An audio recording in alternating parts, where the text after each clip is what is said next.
siendo titulada como bachiller en comunicación social. Jugó al vóley, sí, jugó al vóley en el Club Social Monteros desde los 5 años hasta los 18 y en el equipo de la Escuela Normal, siendo parte del equipo campeón año 1994. En la universidad se abocó al derecho, recibiéndose de procuradora y abogada, realizando diversos estudios de posgrado como ser diplomatura en Derechos Económicos, Sociales y Culturales y especialista en Derecho de Familia con su tesis La prostitución forzada como resabio de la cultura patriarcal. Mientras se encuentra cursando la especialización en Magistratura Judicial de la Escuela Judicial del Consejo de la Magistratura de la Nación. En cuanto a su experiencia laboral, desde el año 2003 a la fecha, se desempeña como relatora de la Cámara Federal de Tucumán con dedicación exclusiva a causas de delitos penales y de lesa humanidad. Voluntaria Fundación Andes, abogadas y abogados en derechos humanos y estudios sociales. Referenta de la jurisdicción de la Cámara Federal de Tucumán, de la Oficina de la Mujer, de la Corte Suprema de Justicia de la Nación y del colectivo Ni Una Menos. Se encuentra a cargo de la estadística de femicidios en la jurisdicción integrada de la Alianza de Abogados por los Derechos Humanos de Mujeres. Fundadora y coordinadora de la Fundación Nosotras Podemos, secretaria de Finanzas de Citraju, mandato 2015-2019. Es senadora suplente por la provincia de Tucumán en el periodo que abarca del 2015 al 2021. Secretaria de Organización de la FECITRAJU hasta el 2019 y secretaria de Derechos Humanos de la CGT Regional Tucumán hasta la actualidad. Además, es secretaria general del Partido Provincial Podemos Tucumán. Es también secretaria general de Citraju y de la Secretaría de Género y Derechos Humanos de FECITRAJU. Actualmente, Marieta es mamá de un niño y una niña y sigue teniendo su grupo de amigos y amigas monterizos con los cuales transitó la escuela primaria y secundaria y con quienes también se reúnen frecuentemente, aunque algunos viven en distintos lugares del mundo. Señoras y señores, la doctora Marieta Urueña Russo. ¿Hay espacio para la utopía todavía en el mundo de hoy? Sí, en el sentido...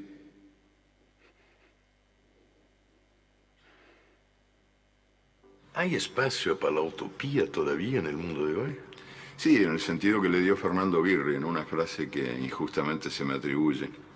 En uno de mis libros yo cité una frase de él, diciendo que era de él, pero la gente me la atribuye a mí. Bueno, pobre Fernando, pero es de él la frase. Estábamos juntos en Cartagena de Indias, la bellísima ciudad de la costa colombiana, y dimos una charla juntos en la universidad. Un poco al estilo de los sobrinos del Pato Donald, o sea, cada uno empezaba la frase que el otro terminaba y así. Y al final, charlando con los estudiantes, uno se levantó y le preguntó a él, no a mí, ¿para qué sirve la utopía? Y él respondió de la mejor manera. Yo nunca escuché una respuesta mejor. Él dijo que esa pregunta él se la hacía todos los días. ¿Para qué servía la utopía? Si es que la utopía servía para algo. Dijo, porque fíjense ustedes que la utopía está en el horizonte. Y si está en el horizonte yo nunca la voy a alcanzar. Porque si camino 10 pasos, la utopía se va a alejar 10 pasos. Y si camino 20 pasos, la utopía se va a colocar 20 pasos más allá. O sea que yo sé que jamás, nunca la alcanzaré. ¿Para qué sirve? Para eso, para caminar. Hola. Antes que nada, felicidades a mi querido Monteros. Cuando me propusieron estar acá hoy, lo primero que me pregunté a mí misma era cómo hacía yo, a mis 41 años, para hablarle a jóvenes que están cursando sus estudios secundarios y decirles yo puedo y que sea de una manera válida. Yo me lo preguntaba a mí misma porque si yo me veía a esa edad, a la edad que tienen los jóvenes que están cursando el secundario y que nos están viendo hoy, yo realmente creía que podía hacer todo lo que me proponía, porque estaba en el lugar donde yo quería estar y estaba rodeada de las personas que yo quería tener alrededor. Y eso para mí siempre fue muy importante para lograr los objetivos que me propuse, que me propongo, que me sigo proponiendo. Tan es importante que miren las casualidades. Yo formo parte de una fundación que mencionaron al principio, Nosotras Podemos, que encierra eso, el sentimiento de poder hacer cosas, la convicción de poder hacer cosas y de poder hacerlas cuando una forma parte de un colectivo, porque yo formo parte de colectivos y yo entiendo que así es que puedo hacer las cosas que me propongo. Nací en esta ciudad hace 41 años, mi mamá se llama Adelina, la conocen más como Princesa, mi papá se llamaba Francisco, le decían Pancho o el Negro. Ellos no se casaron, yo desde niña supe que no vine a una familia tradicional, una familia tipo, y también supe que las familias tipo, las familias tradicionales, no existen en realidad. Lo que existen son familias. A veces nos vinculamos con ellas, con los integrantes de nuestra familia por una relación legal, por una relación de sangre, pero siempre nos vinculamos con las personas que nos rodean por una relación que es la fundamental, que es el amor, porque eso es lo que contiene, porque eso es lo que educa, porque eso es lo que empuja cuando nosotras pensamos, cuando yo pensaba que yo podía fallar en algo, a mí lo que me empujó siempre fue mi familia. Mi papá, aparte, falleció cuando yo tenía 5 años, y lo digo a esto no en el sentido de una tristeza, de un contenido triste, de una niña que pierde un padre, lo digo porque todo lo que eso significó en mi vida, pero también, que eso lo vi después, lo que significó en la vida de mi mamá. Porque mi mamá quedó a cargo de mí, porque mi mamá se tenía que hacer cargo de mi crianza, porque mi mamá ya no se podía tomar esa licencia que se había tomado mi papá. Entonces era una responsabilidad enorme y que ella la asumió. Ella era docente de la escuela normal, de la escuela comercio. Trabajaba mucho, la docencia, le estoy hablando en la década del 80, era un poco compleja. La situación económica del país era un poco compleja.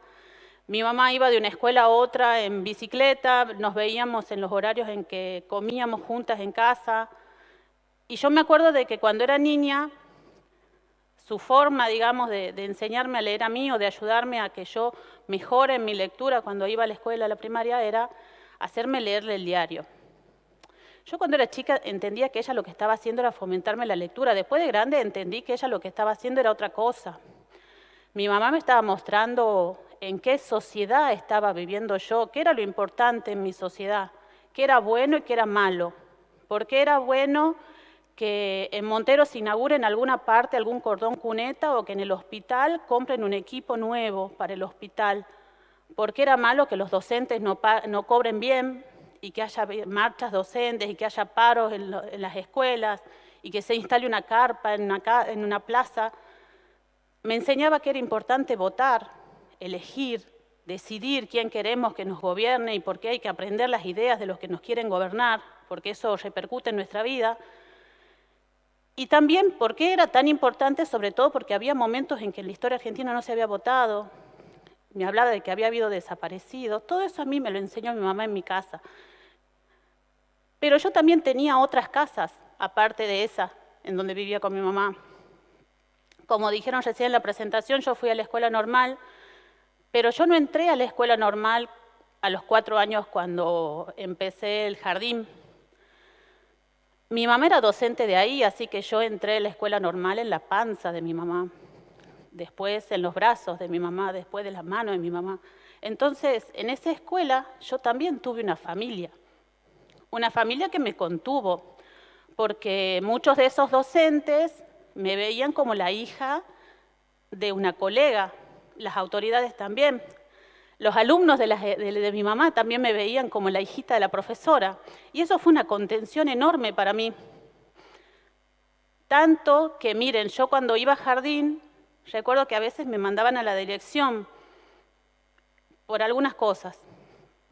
En la dirección estaba la señora Hilda, que yo la conocía de la vida. Y la señora Hilda, obviamente, primero me preguntaba qué había hecho, me decía que no lo tenía que volver a hacer, pero después lo que pasaba era lo que a mí misma me gustaba de eso, me daba un caramelo, me hacía que le cante Pimpinela, todas cosas que ella sabía porque era amiga de mi mamá, y mi mamá le contaba que yo hacía esas cosas, tenía esas gracias. Y entonces yo volví a mi jardín con 2 promesas. Con la promesa que no cumplía nunca, que era de no volver a hacer eso que había hecho, Y con la promesa que sí cumplí hasta hoy, que era no contarle a mis compañeritos y a mis compañeritas de jardín esto de caramelos y shows privados y esas cosas. Esa era la contención que teníamos en la escuela. Mi otra casa fue el club, mi club, el Club Social Monteros. El club social era en la esquina de casa. Tampoco es que entré al club jugando al vóley. Entré al club porque me iba a ver los entrenamientos, porque estaba ahí a mano, porque era el lugar donde nos encontrábamos con mis amigas y con mis amigos para jugar adentro al vóley o a la pilladita o a la escondida o a lo que sea. Después sí empecé a jugar al vóley en el club y ahí también tuve la primera sensación esa de formar parte de un grupo y poder hacer cosas porque era parte de ese grupo. Porque yo les voy a decir la verdad, yo era pésima jugando al vóley. Sin embargo, aquí dijeron recién que salimos campeonas nacionales, y sí, porque tenía un buen técnico, en la escuela también tenía una buena técnica, porque tenía un grupo de compañeras con las que nos poníamos objetivos, con las que trabajábamos, con las que entrenábamos. Algunas de mis compañeras, muchas, jugaban mucho mejor que yo y podíamos lograr cosas por eso, porque éramos un colectivo, porque teníamos un sacrificio, porque nos proponíamos metas y porque las seguíamos adelante. En la escuela secundaria, yo sí tengo que acordarme de mi secundaria, yo les voy a decir que pasé una de las mejores épocas de mi vida, porque la verdad que no tengo recuerdos negativos de esa época. Recuerdo que hacíamos absolutamente todas juntas, nos levantábamos juntas y estábamos juntas hasta la noche, porque la escuela también me permitió a mí tener otras casas. O sea, esa escuela, que era mi casa también, me permitió tener otras casas que eran las casas de mis amigas, de mis compañeras de la escuela. La casa de la Mari, de la María Elena, la casa de la Caro. Era una sociedad distinta a las de hoy, era un Monteros donde las puertas de las casas estaban abiertas, no como pasaba en la mayoría de las ciudades. Y bueno, yo en esas casas quizás no tenía mi cama, pero yo sabía que si quería ir y quedarme a dormir, lo podía hacer, que si quería comer, lo podía hacer, pero sobre todo sabía que si yo quería un consejo en esas casas, también lo podía tener, como si fuese un consejo de mi vieja, con esa sinceridad, con ese empuje para que a mí también me esté yendo bien en eso que tenía que decidir. Me crié viendo en ese momento mujeres poderosas, mi vieja, la Mari, la Charo, que iban hacia adelante, y para mí eso era algo que enseñaba con hechos, no solamente con palabras, enseñaba con la forma y con las actitudes ante la vida. Y bueno, la secundaria fue eso, fue un gran clan moviéndose en una escuela donde sabíamos las limitaciones que podía tener alguna y cómo podíamos ayudarla. Por ejemplo, yo era pésima en biología. Era pésima en biología y nunca mis profesores se enteraron que no me gustaba biología, pero a mí el único ecosistema que me interesaba era el de la esquina de mi casa donde iba a pescar en el arroyo. No me gustaba. No se enteraban porque tenía mis compañeras que sabían dónde fallaba y nos apoyábamos en eso. Era buena en matemáticas y me acuerdo que un año tuvimos una profesora que era muy exigente, a la que yo quería un montón, que era la profesora Estela, y ella tenía una forma muy particular de enseñarnos y de controlar que lo que nos enseñaba lo aprendíamos, que era hacernos pasar al pizarrón, hacer ejercicios en el pizarrón. Entregaba una tiza ella a alguien, y esa persona a la que le entregaba después de hacer ejercicio tenía que ir pasando la tiza a los compañeros. Si alguien pasaba por la puerta de mi curso cuando estábamos en el horario de matemáticas, iban a ver a más de la mitad de mis compañeros y compañeras mirando abajo, así, cosa de no hacer contacto visual y que esa tiza no caiga dentro de nuestro pupitre, ¿no? Bueno, había compañeras con las que matemática era una materia que nos gustaba, entonces nosotras sí hacíamos contacto visual para que la profe nos dé la primera tiza a nosotras y después lo pasábamos en el grupo, cosa de no exponernos. Esas eran nuestras complicidades, nuestro sentimiento de grupo que nos estábamos protegiendo.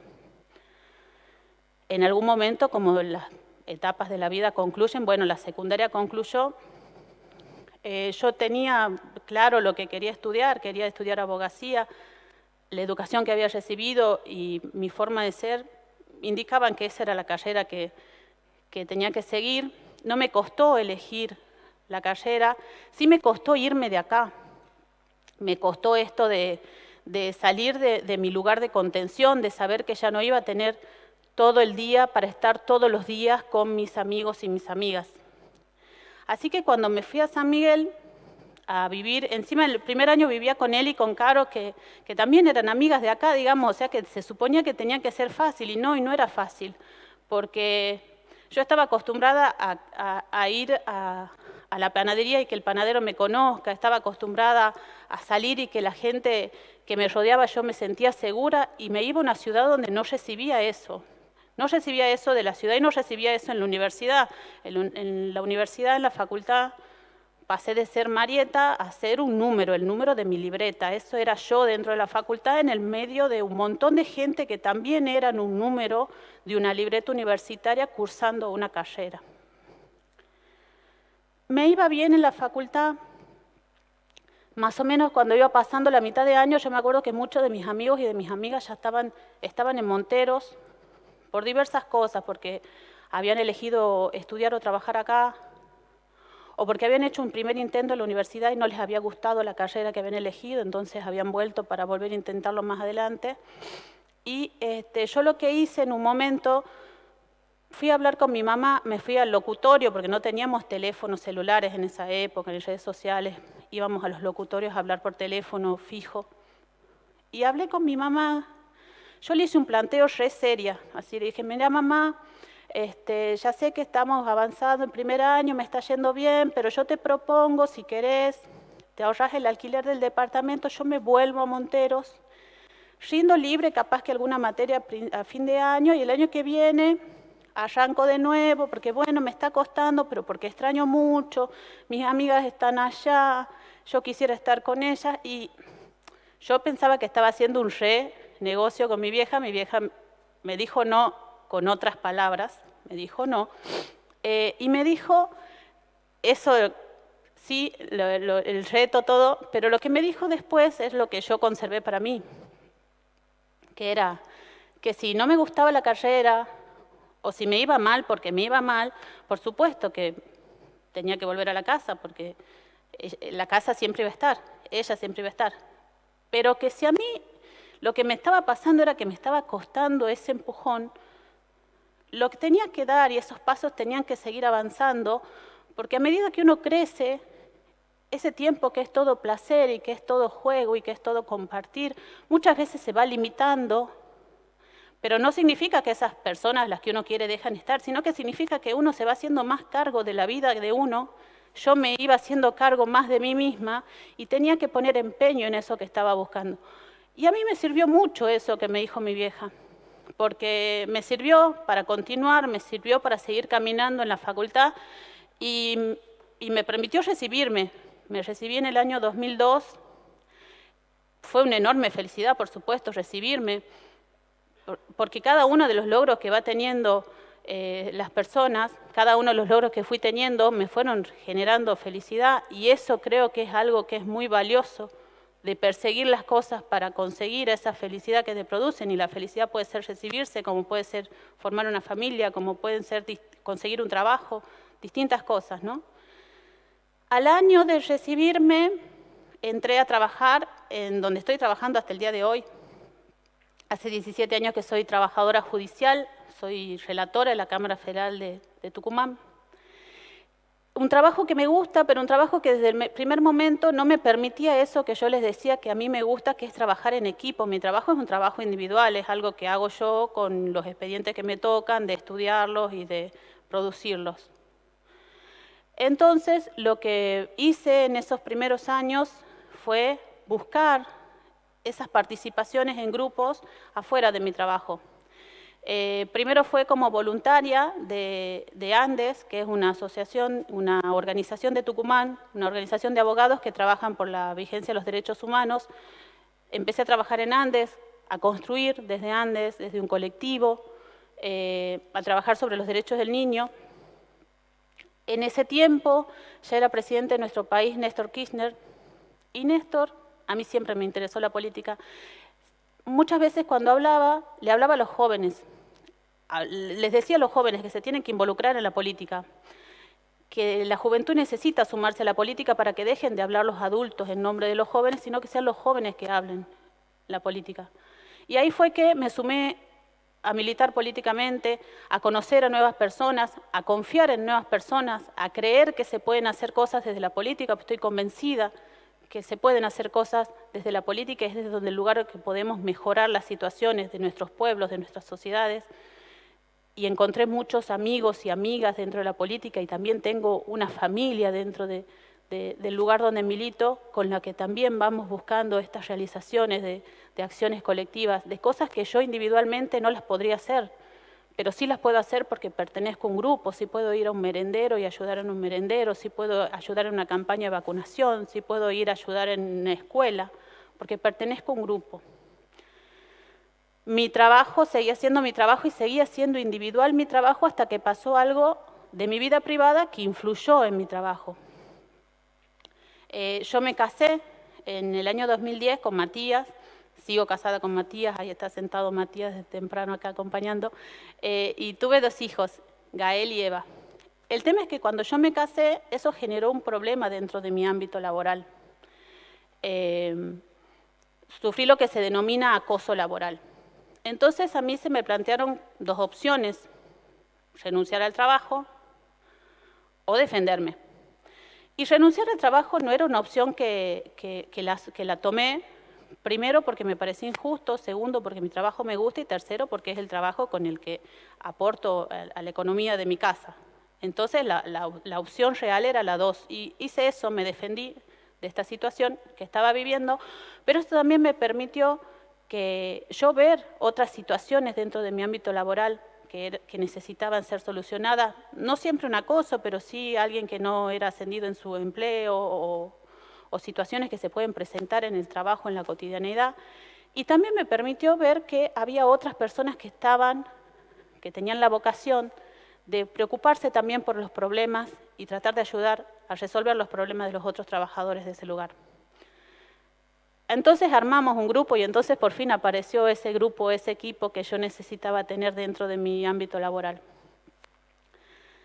Con el tiempo nos dimos cuenta que lo que estábamos haciendo era lo que hace un gremio, lo que hace un sindicato, resolver los problemas de ese sector laboral.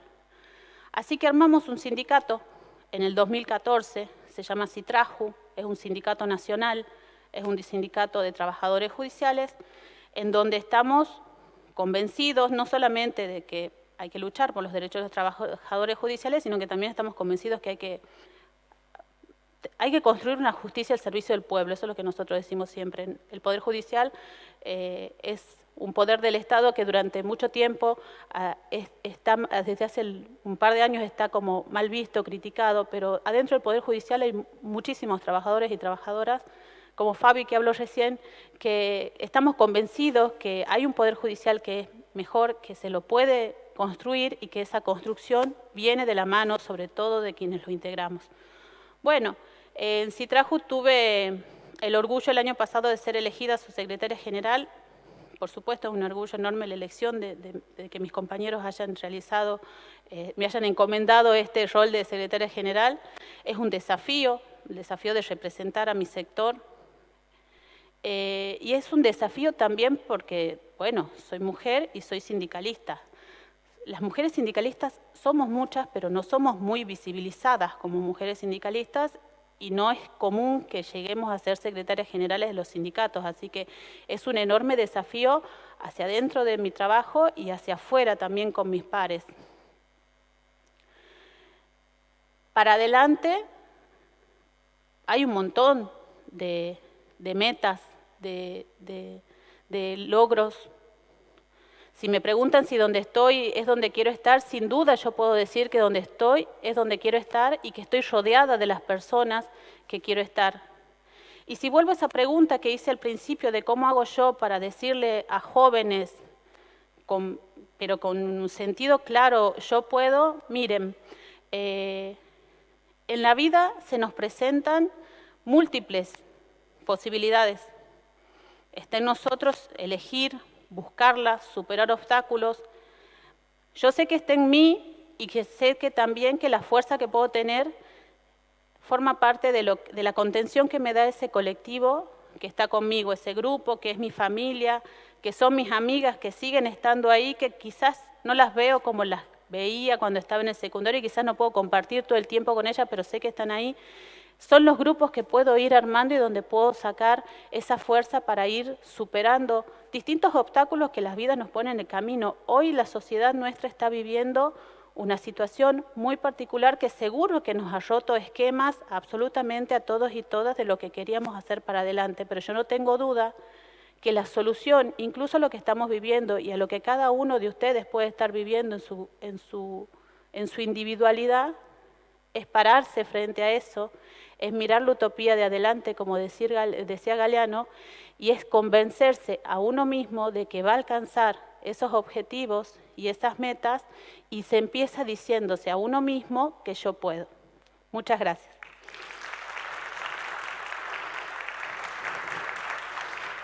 Allí, señoras y señores, la historia de vida de Marieta Urueña Russo. Muy bien.